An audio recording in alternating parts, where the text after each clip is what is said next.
ಈಗ ಕುಮಾರಸ್ವಾಮಿ ಅವರು ರಾಮನಗರ ಕರ್ಮಭೂಮಿ ಅಂತ ಇದ್ರು, ಮಂಡ್ಯಕ್ಕೆ ಬಂದು ಅವರಿಗೆ ಕಂಟೆಸ್ಟ್ ಮಾಡ್ತಾ ಇದ್ದಾರೆ. ಸೊ ಅಲ್ಲಿ ಕಾಂಗ್ರೆಸ್ ಅಭ್ಯರ್ಥಿ ಅವ್ರ ಮುಂದೆ ವೀಕ್ ಆಗ್ತಾರೆ ಅಂತ ಅನ್ಸುತ್ತಾ, ಹೊಸ ಅಭ್ಯರ್ಥಿ ಅಂತ? ಮಂಡ್ಯದಲ್ಲಿ ಕುಮಾರಸ್ವಾಮಿ ಅವರು ಕಂಟೆಸ್ಟ್ ಮಾಡ್ತಾ ಇದ್ದಾರೆ, ಸೊ ಕಾಂಗ್ರೆಸ್ ಅಭ್ಯರ್ಥಿಯಲ್ಲಿ ಅವ್ರ ಮುಂದೆ ವೀಕ್ ಆಗ್ತಾರ ಅಂತ ಸರ್?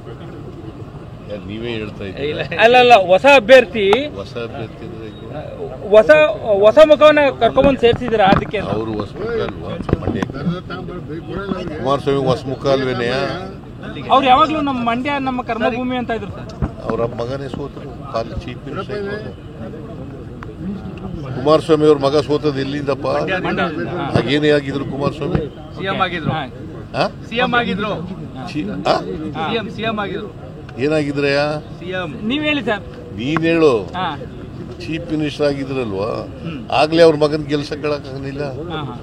ಈಗ ಗೆಲ್ಲಕ್ಕಾಗತ್ತಾ? ಸೋಲೋದಂತೂ ಗ್ಯಾರಂಟಿ. ಅಲ್ಲಿಂದ ಗೆಲ್ಲಕ್ಕಾಗಲ್ಲ ಅಂತಿರ್ತಾರೆ, ಯಾಕಂದ್ರೆ ಅವರು ಭಾವನಾತ್ಮಕವಾಗಿ ಯಾವ ಭಾವನಾತ್ಮಕ ಆದ್ರೂ ಇಲ್ಲ. ಅವರು ಮಂಡ್ಯದವ್ರೆ, ನಾಗಮಂಗಲ ತಾಲೂಕಿನವ್ರು. ನಮ್ಮ ಕ್ಯಾಂಡಿಡೇಟ್ ಇರೋದಲ್ಲ ಮಂಡ್ಯದವರು. ನಿಮ್ಮ ಉಬ್ಬಿದ ರಕ್ತನಾಳಗಳ ಸಮಸ್ಯೆಗೆ ಎವಿಸ್ ಆಸ್ಪತ್ರೆಯಲ್ಲಿ ಕೇವಲ 30 ನಿಮಿಷದ ಲೇಸರ್ ಚಿಕಿತ್ಸೆಯೊಂದಿಗೆ ಮುಕ್ತಿ ಹೊಂದಬಹುದು. ಹೆಚ್ಚಿನ ವಿವರಗಳಿಗಾಗಿ ಸಂಪರ್ಕಿಸಿ 8088837300. ಈಗ ಕುಮಾರಸ್ವಾಮಿ ಅವರು ರಾಮನಗರ ಕರ್ಮಭೂಮಿ ಅಂತ ಇದ್ರು, ಮಂಡ್ಯಕ್ಕೆ ಬಂದು ಅವರಿಗೆ ಕಂಟೆಸ್ಟ್ ಮಾಡ್ತಾ ಇದ್ದಾರೆ.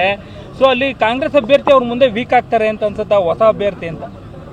ಮಂಡ್ಯದಲ್ಲಿ ಕುಮಾರಸ್ವಾಮಿ ಅವರು ಕಂಟೆಸ್ಟ್ ಮಾಡ್ತಾ ಇದ್ದಾರೆ, ಸೊ ಕಾಂಗ್ರೆಸ್ ಅಭ್ಯರ್ಥಿಯಲ್ಲಿ ಅವ್ರ ಮುಂದೆ ವೀಕ್ ಆಗ್ತಾರ ಅಂತ ಸರ್? ನೀವೇ ಹೇಳ್ತಾ ಇದ್ದೀರಾ. ಅಲ್ಲ, ಹೊಸ ಅಭ್ಯರ್ಥಿ ಹೊಸ ಮುಖವನ್ನ ಕರ್ಕೊಂಡ್ಬಂದು ಸೇರಿಸಿದ್ರ, ಅದಕ್ಕೆ ಅವರು ಹೊಸ ಮುಖ ಅಲ್ವಾ? ಮಂಡ್ಯಕ್ಕೆ ಕುಮಾರಸ್ವಾಮಿ ಹೊಸ ಮುಖ ಅಲ್ವೇನೆಯ? ಅವ್ರು ಯಾವಾಗ್ಲೂ ನಮ್ಮ ಮಂಡ್ಯ ನಮ್ಮ ಕರ್ಮಭೂಮಿ ಅಂತ ಇದ್ರು ಸರ್. ಅವ್ರ ಮಗನೇ ಸೋತರು, ಚೀಫ್ ಮಿನಿಸ್ಟರ್.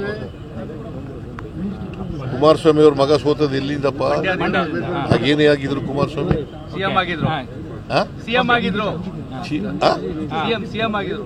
ಏನಾಗಿದ್ರಯ್ಯ? ನೀವ್ ಹೇಳಿ ಸರ್. ನೀನ್ ಹೇಳು. ಚೀಫ್ ಮಿನಿಸ್ಟರ್ ಆಗಿದ್ರಲ್ವಾ, ಆಗ್ಲೇ ಅವ್ರ ಮಗನ್ ಗೆಲ್ಸಕ್ಕಾಗಲಿಲ್ಲ. ಈಗ ಗೆಲ್ಲಕ್ಕಾಗತ್ತಾ? ಸೋಲೋದಂತೂ ಗ್ಯಾರಂಟಿ. ಅಲ್ಲಿಂದ ಗೆಲ್ಲಕ್ಕಾಗಲ್ಲ ಅಂತಿರ್ತಾರೆ, ಯಾಕಂದ್ರೆ ಅವರು ಭಾವನಾತ್ಮಕವಾಗಿ ಯಾವ ಭಾವನಾತ್ಮಕ ಆದ್ರೂ ಇಲ್ಲ. ಅವರು ಮಂಡ್ಯದವ್ರೆ, ನಾಗಮಂಗಲ ತಾಲೂಕಿನವ್ರು. ನಮ್ಮ ಕ್ಯಾಂಡಿಡೇಟ್ ಇರೋದಲ್ಲ ಮಂಡ್ಯದವರು. ಇವರು ಹಾಸನದವರು.